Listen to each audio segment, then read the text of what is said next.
The sister has a question. So the question is, is it really haram to pet a dog, and then can they judge me as not a Muslim just because I love the dogs and pet the dogs? Sister, what's your background? Are you a Catholic? Are you Christian? Or are you Muslim? Or? No, I believe I'm Islam. But if you say that Muslim is totally so were you born in a Muslim family, sister?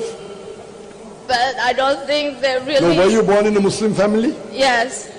You were born in a Muslim family and you are a Muslim. But you have got pets as dogs. Sister, we would prefer that non-Muslim should be given the first chance. But since you have come, I will answer your question. I would request the volunteers that before anyone asks a question, please check whether they are Muslims or non-Muslims. I believe you are born in a Muslim family and you are a Muslim, correct? I believe I am Muslim, but they say that I'm not Muslim. No, but you believe you are Muslim, correct? Yes. But just because you keep dogs as pets, and the prophets earlier kept dogs to take care of the sheep, of the cattle, so the other people say you are not a Muslim. Sister, in Islam, keeping dog is prohibited in your house as a pet.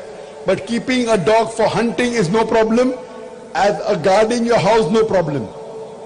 So what the prophets used to take dogs was to keep the flock of the cattle together, that is permitted. So if you use dog for hunting, it's allowed. To take care of the cattle, it's allowed. To keep a dog to guard your house outside is allowed. But in the house as pet, it is not prohibited. It is prohibited, sister. It is prohibited because the spit of the dog, it's unclean. And today even science tells us that the saliva of the dog, there are various diseases that can be acquired. And one of them is hydrophobia. Hydrophobia means fearing of water. So Islamically, keeping a dog as a pet is wrong. Now, if you keep a dog and you believe it is wrong, that's a different question. You may not be a practicing Muslim. But someone to say you are not a Muslim, that's a very strong statement. Just because one person doesn't follow some portion of the Quran or some portion of the Hadith, as long as you believe there is one God and you believe Prophet Muhammad is the messenger of God, as long as you don't do kufr, you cannot be called a non-Muslim, sister. As long as you agree, you have to agree what is mentioned by the Prophet. That keeping dog is prohibited because it leads to various diseases. Keeping a dog. You can keep him to guard your house, you can keep him to protect your cattle, no problem. But Islamically, keeping a dog is wrong. That's the reason a Prophet said that if the dog licks any vessel, you have to scrub it 3 times with earth.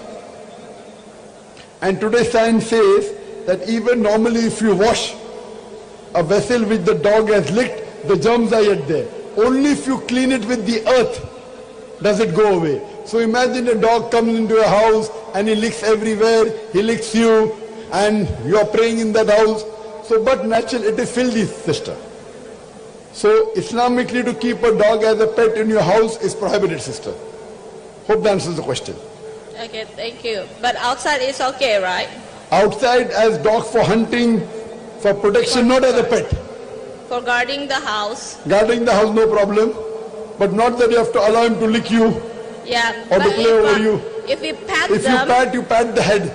Because the tongue cannot reach the head. So if you pat, you only pat the head. Because the tongue of the dog cannot reach the head. Yes. Hope that answers the question.